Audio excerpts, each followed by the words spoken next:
this truth of trauma, really. So I was joking about birth trauma. That's the beginning. Nothing but the horrors of what it means to be a conscious human being, to not be in denial, to be aware at this very moment. All over the globe, maybe down the street, there are unspeakable horrors. Human to human, human to other species, human to the planet. And that very trauma can be the awakening force. It often is just the shock of death or the shock of pain. And it's not always, though. There's a crossroads in that shock. And we have a choice. And one choice is to open fully, to really discover directly and deeply what is it to be a conscious human being, all the way in the core. And the other choice, which is maybe more often taken, is a choice of cynicism and closing and anger, fury, righteous fury, legitimate fury, and despair, which, however deeply they are felt, are still on the periphery. So I recognize the despair at horror and the anger at horror and the fear of horror. And I invite us all to let that drive us more deeply into falling, into the core of what holds it all. I remember, I don't know why this comes up, my father-in-law just speaking about how religious he was until the Second World War and the Holocaust. And he said, he's had it with God. God and him are having an argument.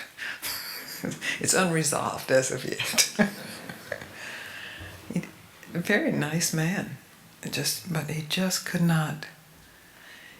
It wasn't his version of God that could allow something like that to happen. And as horrible as the Holocaust is, there have been so many horrors in our collective history on this soil, on soil all over the planet, before the white man got to this soil. And yet, there remains, there prevails this core being, this willingness to open throughout time, in the midst of it all, without denying any of it. Because that's what spirituality gets accused of, as retreating from the horror. And retreating from horror is great. May all be able to retreat from horror. But to recognize in the retreat that you aren't leaving, you are deepening. And then your very retreat is an offering rather than another wailing.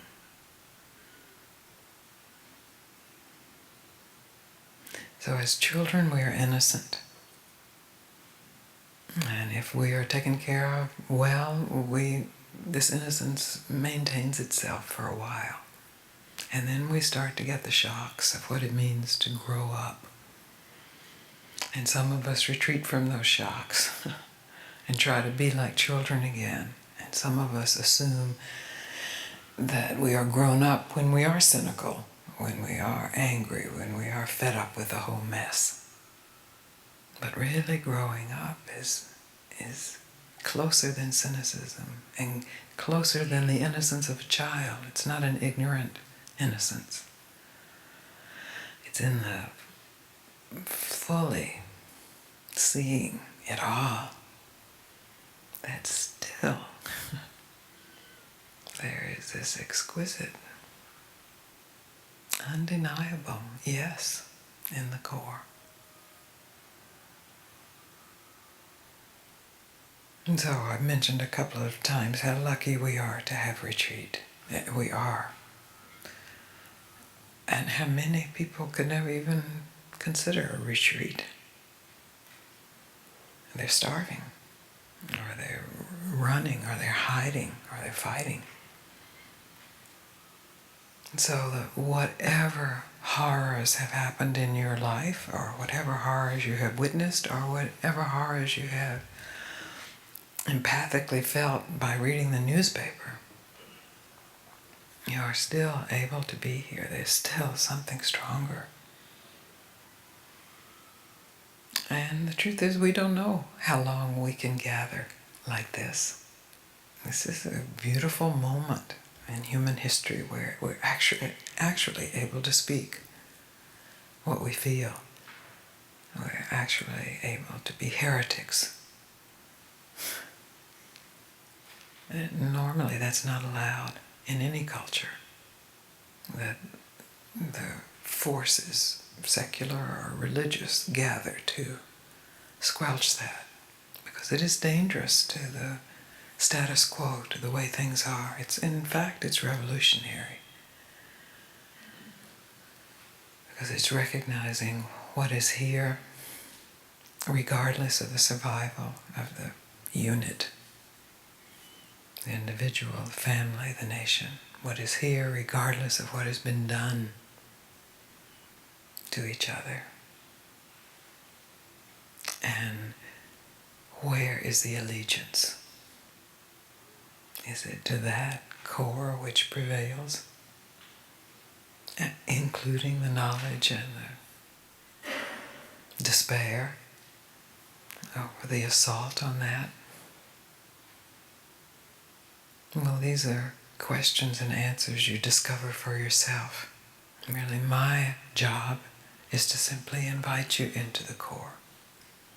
And when Suzanne mentioned nightmares, often there are nightmares that have to be penetrated, have to be born to fully fall into the core.